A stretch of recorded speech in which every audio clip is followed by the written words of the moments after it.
né? Sejam todos bem-vindos à sétima edição do nosso webinar de saúde 2022, né? E aquela coisinha de sempre. Para quem não me conhece, vou me apresentar para vocês mais uma vez, né? Eu sou Laiane, eu faço parte do time de gestão de saúde da Alper, né? E conto aqui hoje com a participação de um colega muito querido, que é o doutor Gilberto, né? E a nossa convidada especial de hoje, que é a psicóloga Paula Barreto, que vai contar um pouquinho para a gente, né, sobre o seu depoimento e sobre a relação que ela tem com o tema que a gente vai abordar hoje à tarde, né? E aquele velho quem procura acha, né? A gente estava conversando sobre isso aqui antes de iniciarmos a nossa transmissão, que é aquele famoso ditado que dá a entender que nem sempre devemos buscar alguma resposta, né? Pois muitas vezes a gente pode não gostar do que a gente vai achar.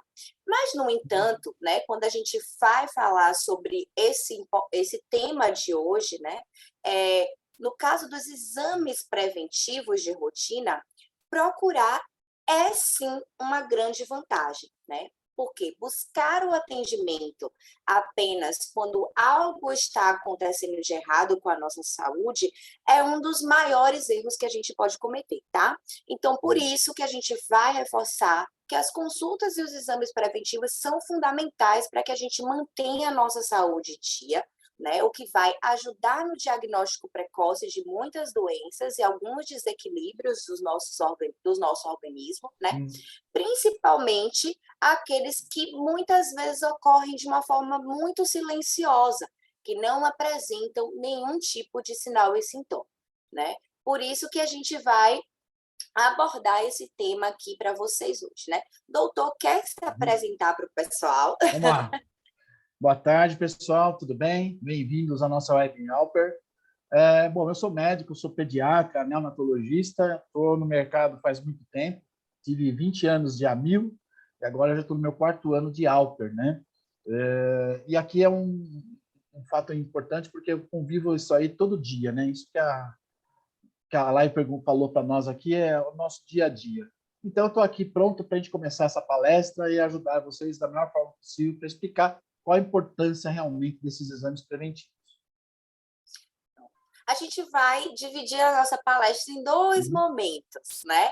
O primeiro momento, onde a gente vai reforçar um pouquinho aí com a participação do Dr. Gilberto, né? Para tirarmos algumas dúvidas com relação à importância dos exames preventivos, quais são os exames, né, que são destinados aí para o público masculino, para o público feminino, para os dois públicos, né?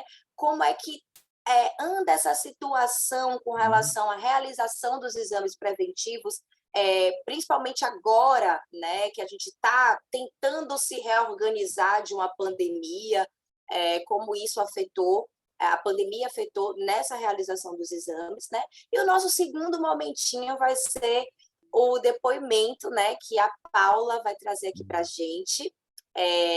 Vou deixar para ela se apresentar depois. Vou fazer um suspense, porque a história dela é muito bacana, e vocês vão entender o porquê, né? Mas, doutor, vamos começar do início. Vamos falar aí um pouquinho sobre essa importância, né, dos exames preventivos para a nossa saúde. Então, vamos lá. Antes de mais nada, Lael, eu quero trazer alguns números, né? Que a gente está aí na pós-pandemia. Por que é importante o que a gente está falando, né? Vou dar um exemplo. O exame preventivo contra o câncer, como a mamografia bilateral, ela também registrou uma queda muito importante. Só para você ter uma ideia, em 2019, foram realizados 3.200.000 mamografias. No ano de 2020, primeiro ano da pandemia, 1.700.000. Então, teve uma redução muito importante nisso, né? Só para você ter outro dado importante, foi feita uma pesquisa na Ticket, né? A Ticket que tem a parte de benefícios, né? E eles fizeram uma pesquisa interna lá e apontou que cada 3 em 10 brasileiros, entre 10 brasileiros, né, deixaram de realizar o check-up médico ou ir à consulta para logo no início da pandemia. Ou seja, de 10 brasileiros, né, 3 deixaram de fazer qualquer tipo de intervenção. Então, isso quer dizer que nós estamos precisando fazer esses exames. A ideia é mostrar para a população, né, que a gente tem que fazer os exames de rotina e, dessa forma, a gente descobrir doenças antes que elas se agravem, né? Sim, doutor. E é importante a gente ressaltar, né, que essa pandemia ela foi muito emblemática com relação a esses exames Uhum, preventivos, né? Muitas pessoas deixaram de realizar os exames durante esse período de pandemia, e isso acabou influenciando, impactando, né? Acabou virando um problema maior ainda de maior saúde ainda. pública, Uhum, né? Porque outras a gente acabou focando muito na Covid, mas esquecemos um pouco uhum, que existem outras doenças, que existem outras pessoas que já faziam esse acompanhamento, esses tipos de tratamento, né, doutor, que é. foi, de uma certa forma, interrompido, né? Então, eu queria que o senhor falasse um pouquinho mais sobre essa relação que teve esse impacto, né, da pandemia nas Uhum. nossas vidas com relação aos exames preventivos. Um dado que é importante com relação a isso é porque a gente ficou sem consultas ambulatoriais, né? As pessoas ficavam com medo de ir no médico, né? De procurar um hospital para poder se medicar ou fazer um acompanhamento, né? Então, a preocupação maior hoje nossa, principalmente com as pessoas que têm doenças oncológicas, né? Que são os cânceres, que elas deixaram até de fazer o tratamento correto, né? Então, isso implicou em vários problemas. Agora a gente tem que retomar isso, né? Qual é a forma melhor de retomar? É fazer uma rotina novamente, fazer os check-ups novamente, né? Agora, um dado interessante, né? A gente fala muito de prevenção, a mulher se previne mais que o homem, né? Por quê? Então, vamos lá. A mãe, o neném nasceu, a mãe leva ao pediatra todo mês, depois, uma vez por ano, ela vai levando no pediatra. Quando chega nos 12 anos, se for menino, parou aí. Ela não continua nem levar no médico, só se tiver alguma intercorrência. Quando é a menina entra na menarca, a primeira menstruaçãozinha dela, que ela vai fazer, vai levar no ginecologista, no pediatra e no ginecologista. Ou seja, ela já faz aquele acompanhamento já anual no médico já responsável pela sua parte ginecológica. Então, a mulher já tem uma diferença. Agora, só para vocês terem uma ideia com relação à saúde do homem, principalmente, que não se preocupa tanto com a doença, né? De cada 5 pessoas que morrem entre 20 e 34 anos, 4 são homens. Então, de cada 5 pessoas, né, a faixa etária dos 20 aos 30 anos, 4 são homens. Os homens representam 60% dos óbitos no Brasil. Olha como o homem não se preocupa com a doença, porque o homem só vai se preocupar com a doença quando aperta o calo dele, né? Aperta o rabinho lá, ele vai apertar. Isso ocorre sempre depois dos 40, 50 anos, né? E de cada 3 pessoas que morrem, 2 são homens, né? E isso já é o mais preocupante ainda. Só que tem um dado que as mulheres merecem mais que os homens. Os homens, em média, vivem 7 anos a menos que as mulheres por causa disso. Então, por isso que é importante a gente estar reforçando, principalmente para os homens que fogem do médico, não sei por quê, porque cargas d'água, mas eles fogem do médico, né? A mulher já não foge do médico. O homem foge do médico, né? Ele tem pavor do médico. Eu não preciso. Eu não. Qualquer coisa eu vejo. Se tiver alguma coisa, vai aparecer e assim por diante. E não é isso. A mulher não. Qualquer coisinha que acontece com ela vai correndo no médico, não tenha dúvida. Ela já é a primeira porta que ela entra no ginecologista. Aconteceu isso. Mesmo que se for uma tosse, uma gripe, ela tem confiança naquele médico, que ela já passa todo ano com aquele profissional, então ela faz isso. Agora, com a pandemia, a gente perdeu isso, né? Então, agora o que a gente tem que retomar novamente essa frequência novamente de fazer os exames preventivos, tá bom? E isso é muito cultural, né, doutor? Eu É. acredito que é uma parcela cultural muito grande que esteja envolvida nessa questão dos homens, né? A gente sempre escuta aquelas velhas frases clichês de o homem não chora, o homem não fica doente, eu sou Uhum. forte, eu tenho que prover a minha família, eu não tenho tempo para ir no médico porque eu sou uma Exatamente. pessoa que trabalho muito, né? Então, são coisas que a gente, né, profissionais da saúde, a gente acaba escutando muito, né, durante aí a nossa vida e alguns relatos. Ontem mesmo, inclusive ontem eu escutei isso, né, um Uhum. rapaz, eu estava falando para ele sobre a prevenção, que era importante ele fazer os exames, que ele já estava já na faixa etária para fazer os exames de próstata, ele falou, ai, menina, mas eu odeio ir no médico. Eu falei, mas eu também não gosto, não. Quem gosta de ir no médico? Ninguém. Mas a gente precisa se cuidar e a gente precisa se Precisa. educar para isso, né? Uhum. Paula levantou a mãozinha, quer dar sua contribuição? Não, eu quero fazer a contribuição de um caso que eu acompanhei no Santa Isabel, de um paciente que ficou 12 dias com uma dor no peito, 12 dias com uma dor persistente e aguda no peito, até o ponto que foi insuportável para ir à emergência do hospital. 12 dias, era um trombo no coração. Então. Olha, e ele, assim, trabalhando diariamente, tomando uma dipirona, tomando um paracetamol. Só aliviando. E mascarando, né? Aquele processo no lugar. E esse é o comportamento do homem, né? E a esposa dele já enlouquecida, porque ele não ia ao médico, E o acompanhamento foi muito interessante. Ele ficou internado 8 dias, fez procedimentos, eu acompanhei todo esse internamento dele, mas na perspectiva, inclusive, dessa conscientização de que, olha, o senhor está vendo o que aconteceu? O senhor viu a dificuldade, a dinâmica, o processo para chegar até aqui? Então, assim, a partir de hoje, o senhor tem que voltar ao médico com frequência. O senhor tem que se acompanhar com frequência. Não vai esperar tanto, né? Para poder antecipar a movimentação, medidas e intervenções, né? E no público masculino, isso é uma coisa que figura muito, realmente. Essa tem os dois pontos, né, Paula? Você tem os dois pontos. Tem o ponto do cara que foge e tem o ponto do cara que tem aquela dor. A primeira coisa que ele vai fazer é procurar o pronto-socorro. Está errado, né? O pronto-socorro, ele vai tirar somente o sintoma. Ele não vai cuidar de você, ele não vai saber por que você está com aquela dor, nada. O pronto-socorro ele vai tirar apenas o sintoma. Ele não vai cuidar de você, né? Então, as pessoas mudam isso, né? Então, as pessoas invertem. Em vez de procurar um médico, né? Um médico referência.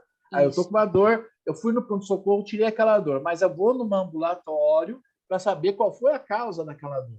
Aí sim, a gente, como a Lai falou, aí sim a gente vai fazer o exame preventivo, né? Lembrando sempre, né, gente?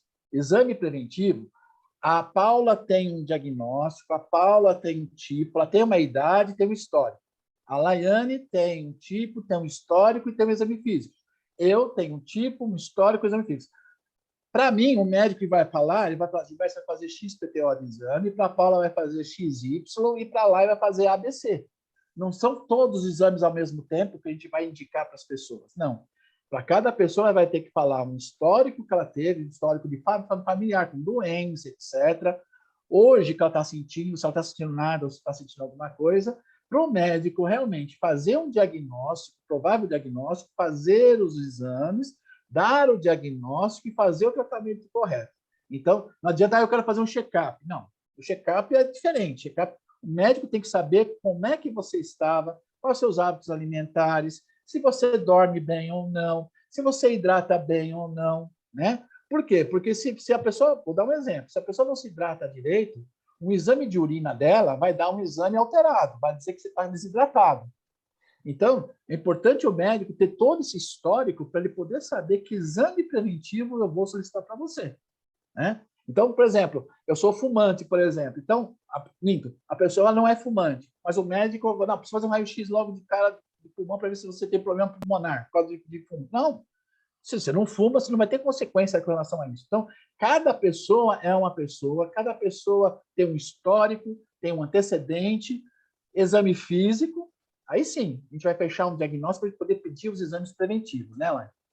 Isso mesmo, doutor.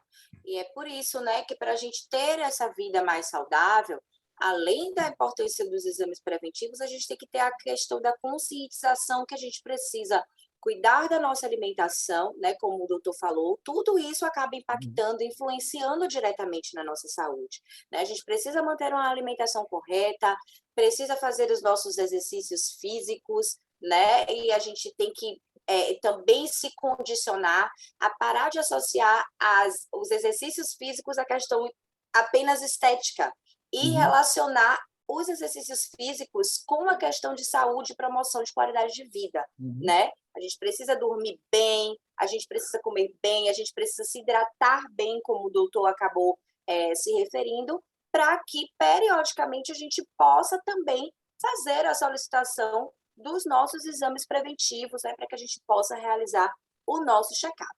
Então, doutor, eu queria perguntar para o senhor qual é mais ou menos, né, a periodicidade que a gente deve fazer esses exames preventivos, esse check-up preventivo, né? Tá.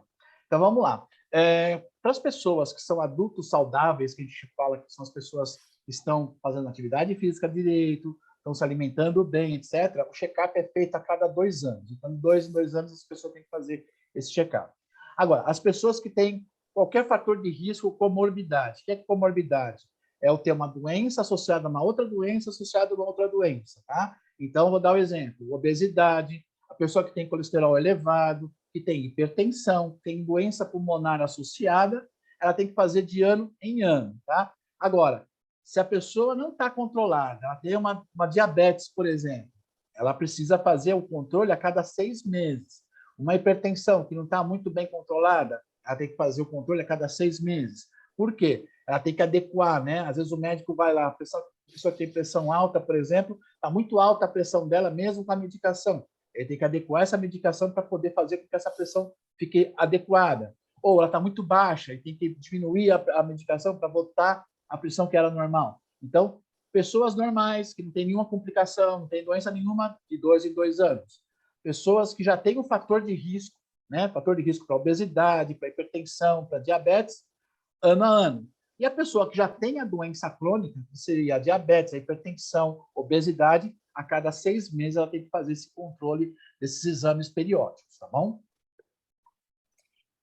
E agora, doutor, assim, quais são os exames assim preventivos, né, para cada público, para cada faixa etária, né? Vamos destrinchar para o pessoal aí ficar bem informado. Então, vamos começar primeiro com as mulheres, né? Depois eu vou falar no geral. Primeiro eu falo de homem e mulher, exames específicos, depois a gente passa para o geral para os dois que servem ao mesmo tempo. Para as mulheres, então, além que elas já fazem, né? Elas já fazem anualmente, elas vão no ginecologista. O primeiro exame é o Papa Nicolau, tá? O Papa Nicolau é importante porque é um exame preventivo, ele identifica câncer de colo do útero, né? De vários seus estágios, ajuda a ver doenças como verrugas, infecção por fungo, herpes genital. E aí, a partir desse exame, o médico vai pedir outros exames complementares. Outro exame importante que a mulher tem que fazer é o ultrassom transvaginal, tá?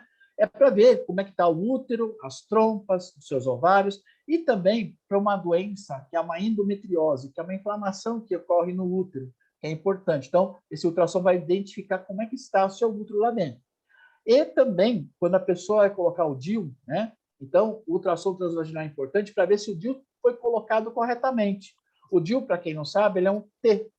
Então, ele tem que entrar no útero e lá dentro ele abre o guarda-chuva, ele tem que estar acoplado lá em cima. O útero tem um desenho de um T. Então, o desenho interno do útero é um T. Então, esse DIU, ele vai lá para dentro e forma um T e tem que estar certinho. Porque se ele estiver deslocado ou se estiver fora, a pessoa pode ter gravidez, porque ele não foi bem colocado. Por isso que a gente coloca também o ultrassom transvaginal. E, por fim, né, outro exame importante é que é a mamografia. A mamografia a gente faz a partir dos 40 anos, mais ou menos, é todo ano que a gente vai fazer. A mamografia, exatamente, ela vai triar para ver se tem qualquer tipo de câncer, né? Eu sei que é um exame chato para a mulher, é um exame dolorido, né? Ele também serve também para fazer mamografia mesmo com prótese, tá? Agora, se o médico não conseguir fazer a visualização dessa mama com a prótese, ele vai abrir mão para fazer uma ressonância. Então, a única exceção que a gente faz ressonância mamária é exatamente quando tem uma dificuldade pela mamografia de fazer o exame quando a pessoa tem uma prótese, tá? Mas são exames importantes porque se o médico faz a mamografia, ele vê que tem algum nódulo, ele vai pedir um ultrassom das mamas, pode fazer até uma aspiração, né? Uma punção aspirativa para ver que tipo de célula tem lá dentro, se é um câncer ou não, se é uma inflamação. 90% delas é mais inflamatório, né?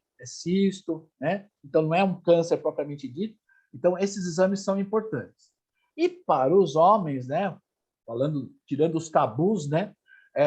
A gente tem o PSA. Só que daí, vamos lá, gente. Antigamente, há uns anos atrás, o PSA era exame que fechava diagnóstico para câncer de próstata. Hoje já mudou, tá? Então, hoje não é somente o PSA. Tem o exame físico, que é o toque retal, tem o PSA e tem o ultrassom da próstata, mais o histórico. Então, todos esses 4 é que vão definir se a pessoa tem um câncer de próstata ou não. Aquilo que a Lai falou, eu posso fazer o exame assim, a torta direita? Não. Tem um preparo, para você ter uma ideia. O PSA não pode ser feito hoje, por exemplo.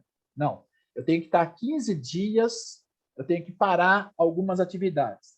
Então, ao homem que for fazer o PSA, tem que ter 15 dias antes de fazer o exame, ele não pode ter atividade sexual, ele não pode andar de bicicleta, ele não pode andar de cavalo, ele não pode andar de moto, tá? Por quê? Porque a posição que o homem fica nessas situações, ele inflama a próstata. E se você for fazer o exame nesse período, ele vai dizer que você está com uma próstata muito inflamada e vai dar um falso positivo. Então, o homem, antes de fazer o exame, ele tem que se programar 15 dias antes nenhuma dessas atividades para poder dar o exame corretamente feito, sem problema nenhum, tá? E o homem tem que perder o medo de ir no médico, né? Eu acho que o homem tem que fazer aquela parte dizendo, olha, eu tenho que ir no médico realmente, eu tenho que fazer. Então, a partir dos 45 anos, se ele tiver um histórico de câncer de próstata, é o início do exame. E a partir dos 50, se ele não tiver nenhum histórico, tá? E com relação aos demais exames, né? Primeiro deles, para tanto o homem quanto para a mulher, é o exame de sangue. O exame de sangue, a gente faz o quê? O primeiro exame deles é o hemograma. O hemograma, gente, é um exame simples, a gente faz vários diagnósticos. A gente vê se a pessoa está produzindo muito sangue, se ela está produzindo pouco sangue, ou seja, se ela tem uma anemia ou não, se ela tem uma infecção viral ou bacteriana, se ela está com a defesa dela boa ou não. Então, só no exame de sangue já dá para até ver uma leucemia, por exemplo. Dá para identificar uma leucemia só com um exame simples de sangue, tá?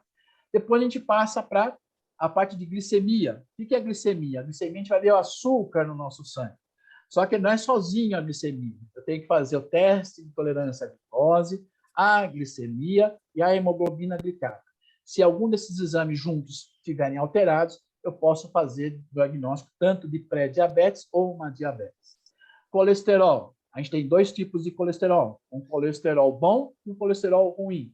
O LDL é colesterol ruim e o HDL é colesterol bom. Então, a gente tem que tomar cuidado, porque se tiver um LDL muito elevado, eu posso ter o quê? Problemas vasculares, né? Esse LDL, ele gosta de ficar acumulando nas artérias, e eu posso ter tanto uma arteriosclerose, eu posso acumular essa gordura nas coronárias, que alimentam o coração para ele poder bombear, aí eu posso ter um infarto agudo do miocárdio, eu posso ter esse acúmulo de gordura indo para o cérebro, né, e romper uma artéria cerebral, eu posso ter um acidente vascular cerebral, que é o AVC, eu posso ter um rompimento desses trombos, né, que estão localizados nessas artérias e para o pulmão, eu posso ter uma trombose pulmonar também, né, uma embolia pulmonar principalmente. Então, só para você ter uma ideia, com um exame simples, né? A dosagem dos hormônios da tireoide, então eles vão dizer se a minha tireoide está hiperfuncionante ou hipofuncionante, né?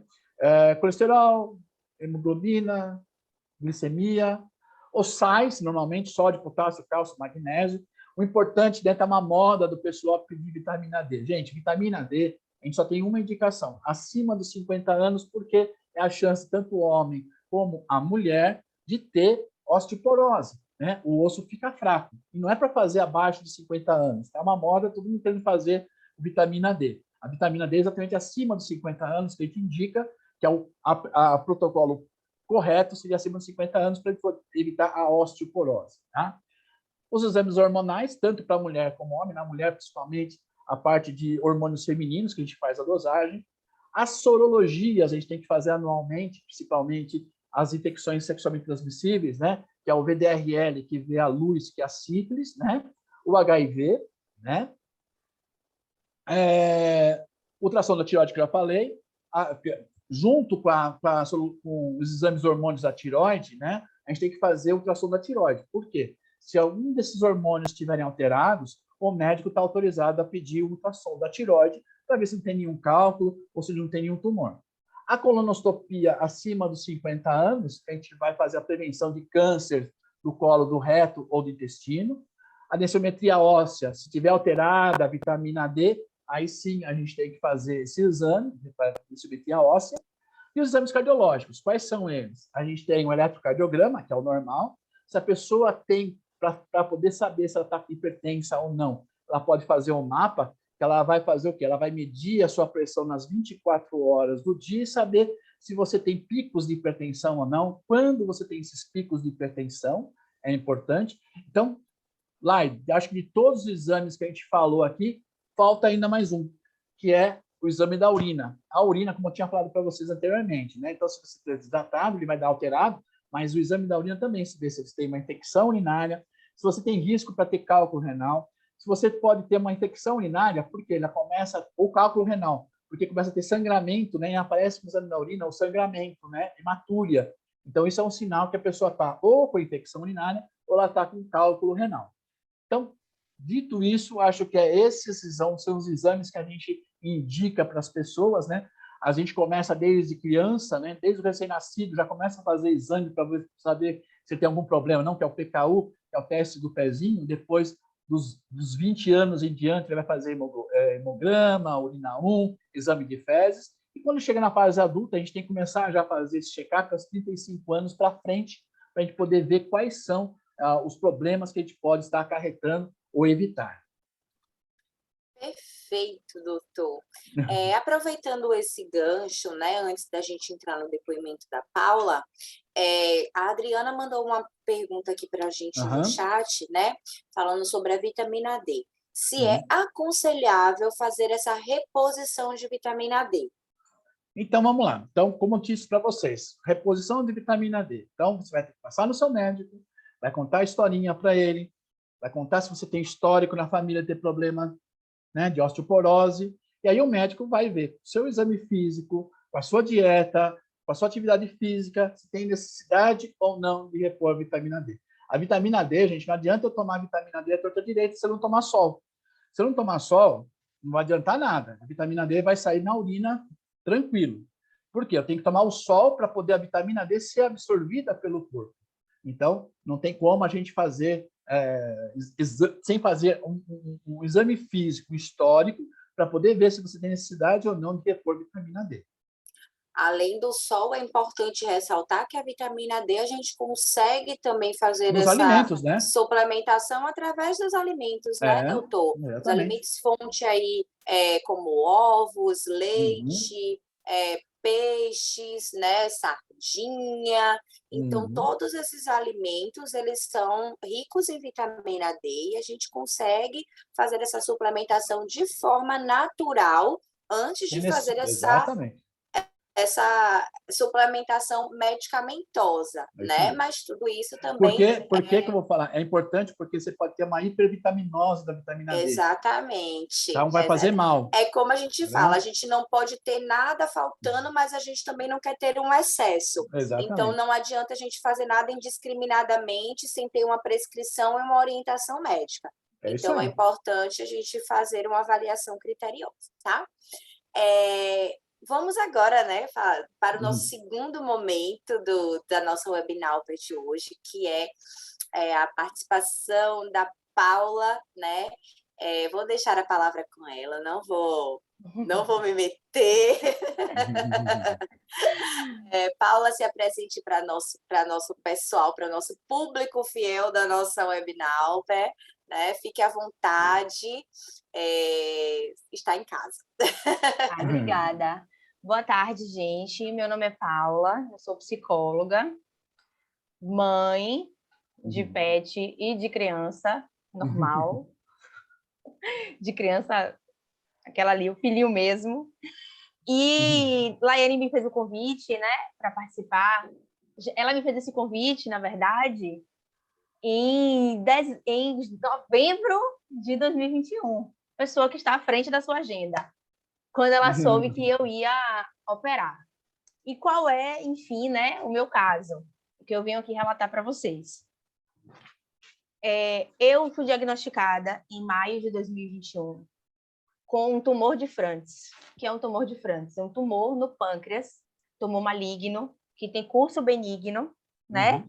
Então, durante o procedimento cirúrgico que eu fiz, em dezembro do ano passado foi a cura, né? Assim, as pesquisas dizem que existe um percentual de possibilidade baixo de reaparecer, então eu vou ter que... Estou aí na lista de qualificações do doutor lá do meio crônico, que tenho que ficar avaliando sempre. Eu brinco agora que as pessoas falam, né? Quem é que faz uma ressonância de rotina? Quem é que faz uma tomografia de rotina? Eu brinquei que agora eu sou esse paciente aí que faz ressonâncias ou tomografias, porque um tumor no pâncreas, ele só aparece numa ultrassom quando ele já tem um tamanho considerável. Porque é o órgão mais afastado, né? No abdômen, ele está no fundo, o intestino está na frente, o estômago está ali para frente, então ele fica escondidinho e é um pouco traiçoeiro, né? Porque ele não tem sintoma, não tem afetação, então, assim, é quando você vai descobrir, já é uma coisa que realmente pode te prejudicar de fato, né? É claro que o meu caso não é o usual de todos, mas vamos lá, começando pelo começo, né? Que meu interesse foi fazer um check-up, não tão check-up, não vou dizer aqui que eu sou a pessoa mais assídua a médicos e que vai certinho a todas as consultas como deveria ser, mas eu me esforço, tá, gente? Eu tento. Mas minha filha tem 4 anos, eu engravidei, não era meu desejo, né, engravidar. Então, desde que ela nasceu em 2018, janeiro de 2018, eu faço uso de anticoncepcional. E é o meu desejo parar com esse uso de anticoncepcional. Então, eu fui em busca do método contraceptivo do DIU, um DIU de cobre. Tudo aconteceu como o doutor mesmo disse. A mulher sente qualquer coisa, ela já corre para o seu médico de referência. E foi exatamente o que eu fiz. Eu percebi uma coisa estranha, imediatamente eu marquei uma consulta com o ginecologista, porque eu fiquei assustada, uma coisa que eu nunca tinha percebido. Enfim, não era nada. E a gente conversando, o médico falou, vamos fazer um check-up, então, fazer os exames. Eu falei, vamos fazer todos os exames. Ele me pediu, tradicionalmente, né, os ginecologistas, eles solicitam a ultrassom da mama, uma ultrassom da tireoide, um transvaginal, e ele solicitou também um abdômen total, uma ultra de abdômen total. Então, lá vou eu, né, marquei os exames e fui fazer, fora os exames de sangue, todas as dosagens hormonais, algumas vitaminas, sais, hemograma. Ele resolveu me revirar do avesso. Eu falei, ok, vamos lá. Então, quando eu cheguei na consulta, que eu fui fazer ultrassom, eu descobri algumas coisas. E fica aí a importância de você estar se acompanhando de fato. Eu descobri um nódulo na tireoide, um nódulo na mama, um nódulo no pâncreas e um cisto no ovário. É isso, minha gente. O negócio foi uma porrada na cabeça. Não foi brincadeira, não. Mais cedo eu estava conversando aqui, antes da gente abrir para vocês, e a gente estava conversando, e eu falando o quanto que isso me assustou. Me assustou não só pela infinidade de coisas que eu podia descobrir em um dia só de exames, que me fez jurar na minha vida que nunca mais eu vou fazer nenhum exame sozinha, eu só vou acompanhada. Porque eu não aguento tomar uma porrada de ansiedade na minha cabeça de novo sem surtar. Então, assim, eu preciso de um acompanhamento emocional. Tá? Qualquer exame que eu vou fazer agora, eu carrego uma pessoa comigo, que é só a pessoa ficar ali sentada, porque eu saí da sala e chorei, né? Porque a médica ficou muito também mobilizada com a quantidade de coisas que ela descobriu. Ninguém estava preparado para receber aquilo ali naquele momento. Então, assim, foi muito impactante tudo. E daí, então, vem a parte 2, né? Você tem resultados e aí é buscar os médicos de referência para se orientar. E o que é que eu tenho a dizer sobre isso na minha experiência pessoal?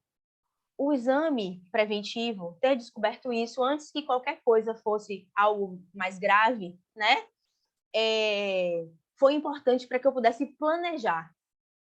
Eu descobri em maio e eu operei dia 1º de dezembro. Então, eu tive, assim, alguns meses para investir em exames que eram importantes para a cirurgia, exames que eram importantes para a gente entender o que é que cada coisa daquela significava e para eu escalonar o que é que eu ia avaliar primeiro. Então, a primeira coisa que eu fiz foi procurar um cirurgião para avaliar a questão do pâncreas, porque era a coisa mais urgente, a coisa mais importante. Então, eu fui fazendo esse nível. Eu fui no cirurgião, no gastro, no cirurgião, né, das vias biliares, especialista, um cirurgião geral, né? Depois eu fui no mastologista para avaliar a mama e ainda falta o endócrino, que eu ainda não fui. Por quê? Porque no decorrer da minha cirurgia, eu tive algumas complicações depois da cirurgia. Eu tive uma complicação grave na cirurgia, doutor que está aí para entender, talvez melhor do que outras pessoas, que é o meu tumor, nas imagens, ele era um tumor aparentemente tranquilo. O prospecto era uma cirurgia de vídeo, laparoscopia, intervenção mínima, né? Mas o meu médico resolveu mudar o curso da cirurgia logo nos primeiros minutos, resolveu fazer uma cirurgia aberta.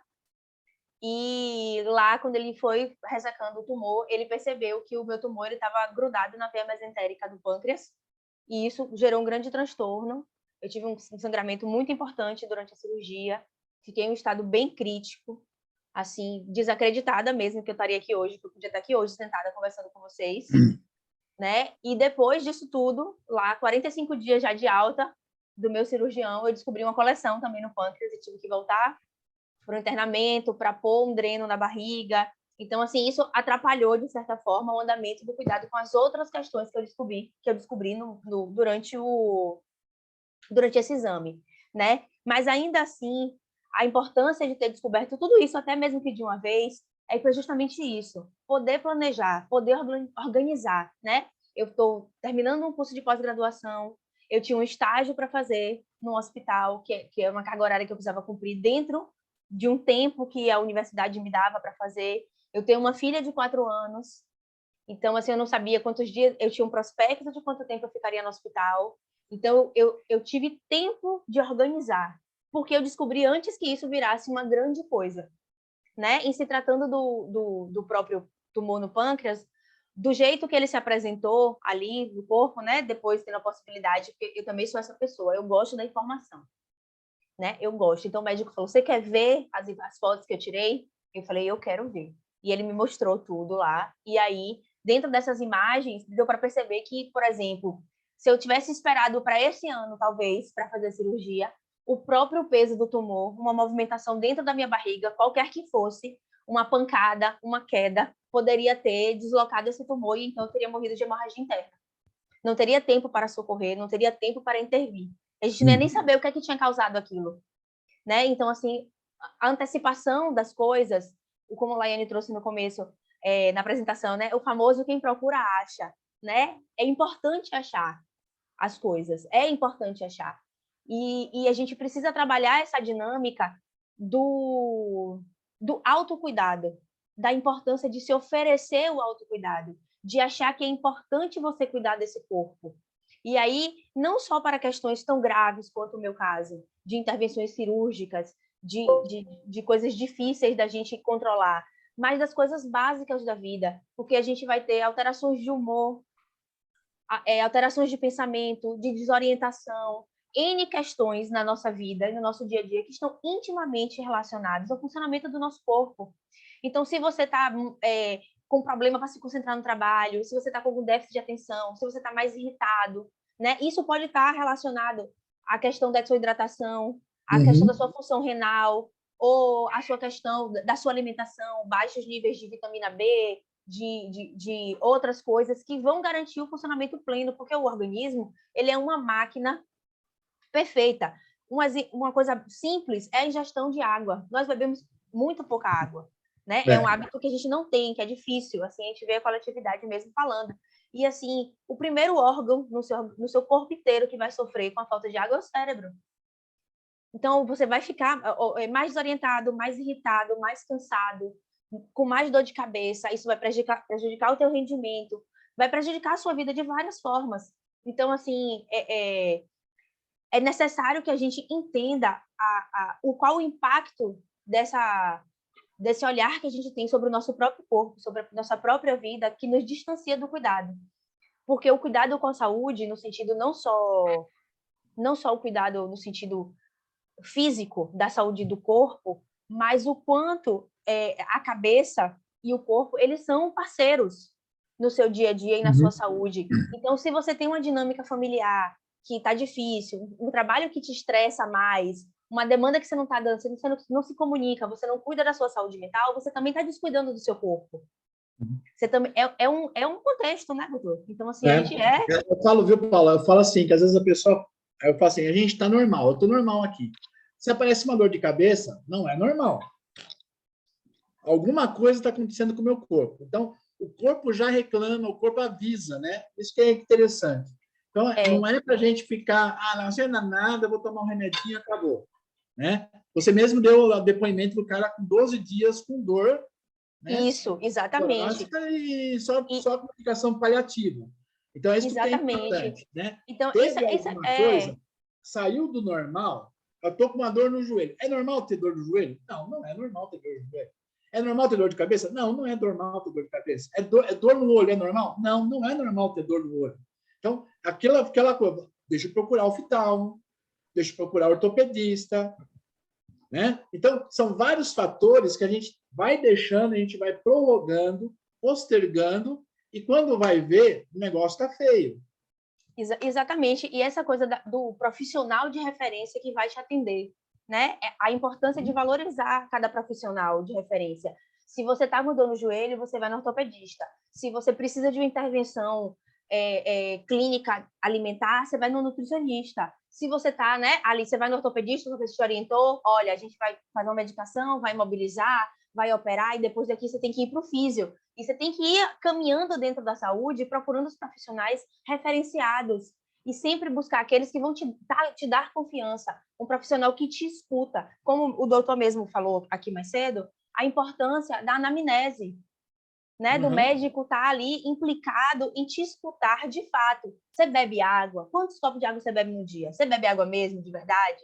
Né? E ser honesto. É importante que sejamos 100% honestos com os profissionais que nos atendem. Hoje mudou bastante. Eu sou da época da turma da medicina, nós somos dos antigos, tá? Que apesar a pessoa falando uma historinha para mim de 10 minutos, eu fechava diagnóstico sem exame auxiliar. Então, vou dar um exemplo. A mãe chegava para mim e falava, doutor, meu filho está com 15 dias com tosse, uma secreçãozinha que está correndo na garganta, dor de cabeça aqui na frente. O que eu faço? Eu já nem examinava a criança, já falei assim, isso é uma sinusite, mas vamos examinar a criança. Quando eu examinava a criança, abria a boca da criança, eu via que tinha uma secreçãozinha correndo lá atrás na garganta, escorrendo. Fechei o diagnóstico, não precisava fazer raio-x, não precisava fazer nada. Eu fechava o diagnóstico com a história e exame físico. Hoje é o contrário. Então, você vai no médico, esses médicos mais novos, você vai começar a contar uma história, e fala assim, não, vou fazer todos os exames em você para depois eu ver o que vai acontecer. Ele não quer nem saber se você tem antecedente na família, se não tem família. Ontem mesmo, o pessoal perguntou para mim numa palestra se eu partia para uma outra segunda opinião. Eu acho que tem que partir sempre. A partir do momento que você vai no médico, que o médico não passou confiança para você, ou ele não te examinou adequadamente, você está autorizado a procurar um outro profissional. Você tem que sair do consultório claro, evidente, que nem o seu médico falou. Confiante. Confiante. Então, não está seguro, ou não está satisfeito, não gostou, vai para um segundo médico, vai para um terceiro médico, até você se adaptar ali e falar assim, não, esse aqui é o cara. Eu gostei do atendimento dele, ele me examinou, não pediu exame maluco, exames mais condizentes que eu tenho, e assim por diante. Isso não impede nada, isso não é questão de você falar, nossa, mas acho que eu fui ruim com... Não tem nada a ver. É você que tem que ver a sua saúde. Então, você tem que sair do médico. Mesma coisa, quantas vezes a mãe saía do consultório com a receitinha, com um desenho do copinho dividido metade, comprimidinho, cortado em 4, e botava qual é o tamanho do remédio que ela tinha que tomar, os dias que ela tinha que tomar direitinho. Então, isso é uma questão de você ter confiança no seu médico e o médico passa confiança para você. Então, tem os dois lados, né? Então, não tá adequado, procura outro, tranquilo, não tem problema nenhum, não. Uma coisa muito interessante, assim, que aconteceu, né? Eu tenho 30, vou fazer 33 anos. E durante esse processo do diagnóstico, quando o meu médico pediu os exames, né? Eles pedem exames de coagulação, né? Tempo de coagulação, essas coisas assim. E aí os meus exames, cada um deu uma coisa diferente. Aí repetiu, aí deu cada uma coisa diferente de novo. Aí o meu cirurgião falou, vai no hemato, né? Pra gente ver o que é que tá acontecendo, pra gente ter uma opinião, para entender. E aí, quando eu cheguei lá, ele viu os exames, olhou tudo que eu já tinha feito, fez umas solicitações mais específicas e fez uma coisa que um médico não fazia há muitos anos, que era um exame físico. Eu achei até uma coisa estranha. Aí ele falou, deita aqui na maca, eu vou te examinar. Aí eu falei, nossa, eu saí do consultório. Eu falei, minha mãe, o homem me examinou. apertou aqui nos braços, apertou nas pernas, pegou no céu, pegou no seu... Eu até fiquei sem graça, porque é uma coisa que tão, assim... Acho que a última vez que o médico me examinou assim, fora o ginecologista, né, que futuca você, eu era um pediatra que eu fui lá Se no perdeu, né, o exame físico. Eu acho que as coisas estão tão assim no modo automático.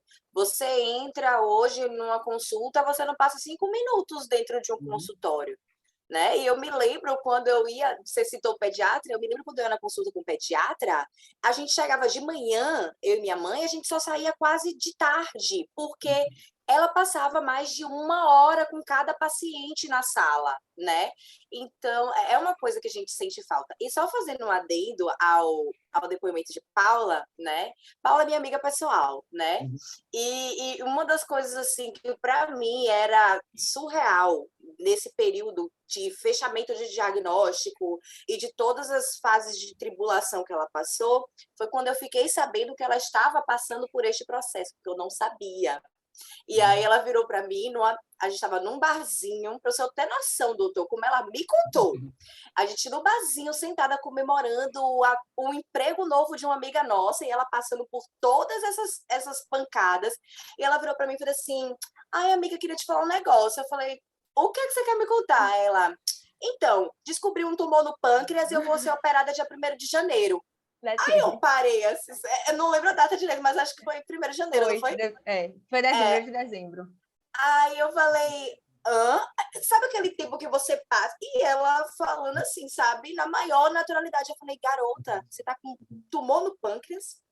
Você olha para mim e diz que você vai ser operada no próximo mês, assim, como se fosse uma coisa muito simples. E eu não conseguia nem falar nada para ela, sabe? E ela, mas eu tô bem, eu tô ótima, e é isso aí, vamos assim e tal. Mas é porque, para mim, entre aspas, não, faço uma leitura totalmente com recorte de um lugar, de uma pessoa específica, vivendo uma história específica, de que, para mim, realmente é o que é. Eu sou uma pessoa resolutiva. É óbvio, eu até anotei aqui na minha pauta de coisas que eu queria falar, que eu falei, eu botei assim, né? Eu falei, por que eu fui procurar, né? Orientando a história. Por que eu procurei o exame médico? Qual foram os resultados e o meu tempo de elaboração. Assim, entre receber o diagnóstico e passar na consulta com o meu cirurgião, quem me operou foi o Dr. Paulo Amaral. Ele é chefe aqui de cirurgia no São Rafael, aqui em Salvador, né? Eu moro em Salvador, gente, esqueci de dizer, né? Eu sou soteropolitana. E aí, fui para consulta, ele pediu uma tomografia, assim, por telefone mesmo, né? Ele me passou uma solicitação que eu fizesse pelo WhatsApp, ele me enviou o pedido, eu marquei, e aí, para eu levar essa tomografia com contraste, porque eu não tinha exame, não tinha feito esse exame. Eu fui, levei, eu sou uma pessoa bastante ansiosa, tanto que no dia que eu fui levar esse exame, eu entrei eu cheguei no hospital e dei de cara com o centro oncológico. Nunca na minha vida inteira eu tinha pisado os meus pés no centro oncológico. Meu coração, eu acho que ele parou de bater ali, sabe? Nessa hora. Eu entrei e aí, como estava com esses trâmites do Covid, eles sempre colocavam um oxímetro na gente antes de entrar. O meu coração estava batendo coisa de 57 horas, 58 batimentos por minuto. A mulher olhou pra minha cara assim, e ela falou, você tá se sentindo bem? Aí eu falei, tô. Aí ela tirou o oxímetro, colocou de novo no dedo, deu a mesma coisa. Ela, você tá bem mesmo? Eu falei, eu tô bem. Ela falou, não, minha filha, porque esse coração aqui não tá normal, não. Eu falei, não, relaxa, eu tô bem, não tô tonta, não tô sentindo nada. Aí sentei na cadeira e fiquei. Quando deu uma meia hora, ela voltou lá de novo, porque ela ficou com aquilo na cabeça. Aí meus batimentos já estavam em 70. Ela falou, não, pelo amor de Deus, agora sim. Eu falei, é a ansiedade.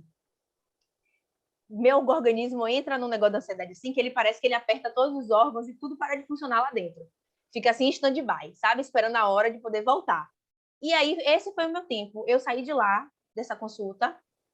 Ele pediu mais um exame, porque não foi inconclusivo. Aí eu fiz uma colo-angiorressonância, né? Que fechou o diagnóstico. E aí eu voltei para casa com a requisição para marcar a cirurgia, né? Para dar entrada no hospital e levar tudo. E aí, esse foi o meu período de enlutamento pelo meu diagnóstico. Eu tinha o diagnóstico de um câncer, eu sabia que não era uma coisa que ia me matar, então eu não ia morrer disso, e muito embora eu quase tenha morrido, porque a cirurgia quase me matou, mas, enfim, do tumor mesmo não ia ter nada, arrancou, acabou, estava tudo certo. Na minha cabeça estava claro, mas eu levei 20 dias para conseguir sair de casa e ir no hospital levar requisição para marcar a cirurgia. 20 dias. 20 dias que eu fingia que isso não estava acontecendo. 20 dias que eu só olhava para o teto. 20 dias que eu não trocava uma palavra com ninguém. E eu ficava só respirando e sonhando com esse diacho dessa cirurgia todo dia. E daí em diante, depois disso, depois que eu dei entrada, acabou. Acabou porque ia resolver. De que adiantava na minha cabeça, né? Eu entrar nesse esquema de autopunição, né? De ficar me cobrando, por que comigo, por que Deus, por que assim? Porque é um esquema que a gente entra. E também, assim, mais uma vez, pensando no recorte, eu sou psicóloga, mas eu tenho contato com a psicologia já há bastante tempo. Metade da minha vida eu passei dentro do consultório fazendo terapia. Eu comecei a fazer terapia com 16 anos. Então, digamos que, assim, eu sou uma pessoa terapeutizada. Então, eu lido bem com as emergências. Pequenas coisas me desestabilizam muito. Por exemplo, o que foi pesado para mim foi achar, depois que estava tudo certo, descobrir que eu tinha uma coleção enorme no pâncreas e que eu tinha que voltar para o hospital. E esses 8 dias internados, parece que foi tudo que eu não sofri no tempo de diagnóstico, de chegar até aqui, de todas as coisas, foi o pior de tudo. Por quê? Porque eu não tive tempo de me planejar. Porque eu não tive tempo de pensar sobre aquilo, não tive tempo de organizar os eventos. Simplesmente me roubou. E eu acho que o diagnóstico precoce, independente do que você vai descobrir, ele tem esse poder de te roubar um pouco de você mesmo, desse processo. Mas, ao mesmo tempo em que ele te rouba de você, ele te devolve com ferramentas para você estruturar o seu processo, para você organizar as suas demandas, para você vivenciar aquilo. Seja que, caso na sua família você tenha caso de osteoporose e você precise introduzir medicações e consultas e tal, e você vai pensar sobre aquilo e como você vai gerenciar esse processo na sua vida, seja para uma cirurgia grave, seja para um diagnóstico terminal, seja para o que for, você descobrir, ele te proporciona isso. Elaborar um possível luto, organizar coisas que você vai deixar para a vida para aqueles que estão com diagnósticos terminais, aqueles saberem percentuais, intervenções e quem buscar, quais profissionais buscar, se é no SUS, se é no particular, quais são as suas condições financeiras, o que é que você pode fazer para intervir diante daquilo. Então, assim, vai desde uma pequena vitamina que você pode tomar e sanar todos os seus problemas, desde um comprimido ou de uma injeçãozinha de insulina que vai permitir que você viva a sua vida tranquilamente, cuidando da sua saúde, seja um diagnóstico crônico de uma coisa que assusta ou que é estigmatizada pela sociedade, que existem preconceitos. Então, assim, tudo é importante, né? É importante a gente estar ciente de que pode descobrir alguma coisa, de que pode não descobrir nada, mas que não descobrir é pior do que descobrir, né? Porque viver com aquilo mascarado é pior, porque você pode estar perdendo a oportunidade e perdendo a chance de planejar e de chegar até uma cura, de chegar, por exemplo, ainda que seja um diagnóstico terminal, você tem a possibilidade de viver uma vida tranquila. Você tem a oportunidade de paliar a dor, você tem a oportunidade de organizar a sua vida financeira, você tem a oportunidade de se despedir das suas entes queridas, das suas pessoas importantes, e viver muito tempo de bem, sem dor, sem estresse, só indo manejando aquilo da melhor forma possível, né? Mas para isso a gente precisa saber o que acontece no nosso corpo. A gente precisa buscar os profissionais que podem nos ajudar naquele sentido, nos atender nesse sentido. Isso para mim fez toda a diferença, né? Estar cercada e poder me cercar dos profissionais que me tranquilizaram, que tranquilizaram os meus familiares, né? Que estavam ali ao meu lado a cada ligação que eu fazia, a cada dúvida que eu queria tirar. Então, isso é muito importante, isso que o doutor disse, da segunda opinião, mais importante ainda. Você não sentiu confiança naquela pessoa, você vai em outro. Você não sentiu ainda, você vai em outro. Se você vai num clínico geral que você não gosta, ano que vem, você marca outro. Você marca outro ginecologista, você marca outro urologista, você marca outro psicólogo, você marca com outro nutri, você marca com outro profissional. E aí você vai encontrar aquele que vai te atender do jeito que você deseja, da forma que você se sente cuidado. Porque é sobre esse cuidado. E é sobre o cuidado que você acha que merece. E aí eu vou puxar a brasa para minha sardinha, né? E vou dizer assim, que se existe essa dificuldade de buscar um acompanhamento, se existe essa dificuldade de entender que isso é necessário, procure um acompanhamento psicológico. Vamos entender por que é que você não se enxerga como merecedor desse cuidado. Por que é que você não enxerga que é necessário se cuidar, se tratar? Por que não enxerga que é necessário uma pausa? Por que não enxerga que, por exemplo, viver com dor não é normal? Né? A não ser que você tenha alguma doença que te provoca, que se você tem uma enxaqueca, se você tem uma fibromialgia, então a gente vai procurar ferramentas para lidar com a convivência com a dor, estruturar o seu psicológico para viver com essa dor, com os médicos para dosagens corretas de medicação, acompanhamento, dieta, tudo que é possível ser feito para que você tenha uma vida saudável. Isso, assim, uma coisa que a Laiane falou, que eu fiquei na minha cabeça, na minha hora lá eu vou guardar e vou falar, ela falou sobre a gente se alimentar bem, sobre a gente fazer exercícios e estar com a nossa vida em dia, mas também não é porque você se alimenta bem, porque você bebe água, porque você faz exercício regularmente, que você não pode ter alguma coisa. Muitas doenças são silenciosas. Ser ativo fisicamente, ter uma alimentação saudável, não significa ausência de saúde, significa um corpo forte para enfrentar, para passar pela adversidade. Então, assim, não se apoie, né? Não use como bengala essas questões para não se cuidar, para não se olhar, para não se examinar, né? Essa autoconsciência é muito importante. Perfeito. Paula, queria agradecer seu depoimento, né? A gente está passamos um pouquinho do horário, Desculpa. porque a gente acaba encerrando às 17 horas, mas é porque o bate-papo foi muito bom, foi muito interessante. Mas antes da gente encerrar, eu queria ver se ficou alguma dúvida, se o pessoal participante quer perguntar algo para você ou algo para o Dr. Gilberto, né? Chegou esse momento, então fiquem à vontade para tirar as dúvidas de vocês agora. Sei que a gente está um pouquinho corrido, mas ficou alguma dúvida? Podem mandar aí através do chat. Não? Ninguém quer perguntar nada, então eu acho que foi muito bem aproveitado hoje, né? Nosso bate-papo. Então, sendo assim, a gente vai precisar encerrar, infelizmente, tinha muita coisa ainda que a gente poderia ficar o resto da tarde aqui falando sobre prevenção, sobre cuidados, sobre saúde, né? Mas espero que, de alguma forma, isso tenha sensibilizado a todos, que, de alguma forma, isso toque a todos para que vocês comecem a enxergar de uma forma diferente, né? Essa questão da cultura de prevenção em saúde que a gente precisa fazer, né? Paula está deixando aí o contato dela para quem interessar, né? Ela é psicóloga clínica, então, se vocês quiserem se consultar com essa maravilhosa, só acionar ela aí no WhatsApp, né? Quem quiser conversar mais com ela também, ela é super aberta, tá? Nas redes sociais dela, ela conversa, ela tira dúvidas, então é só chamar a Paula aí. Mais uma vez, agradecer a ela a participação. Muito obrigada, amiga. Deu tudo certo.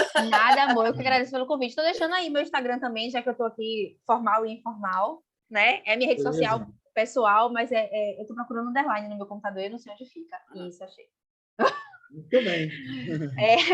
Para ir quem quiser, gente. É isso mesmo. Sou super acessível. Adoro bater um papo. Eu devo perceber, né? Adoro conversar. Beleza. Então... Tchau, pessoal. Muito obrigada, bom, viu? Tchau, Até a próxima. Tchau.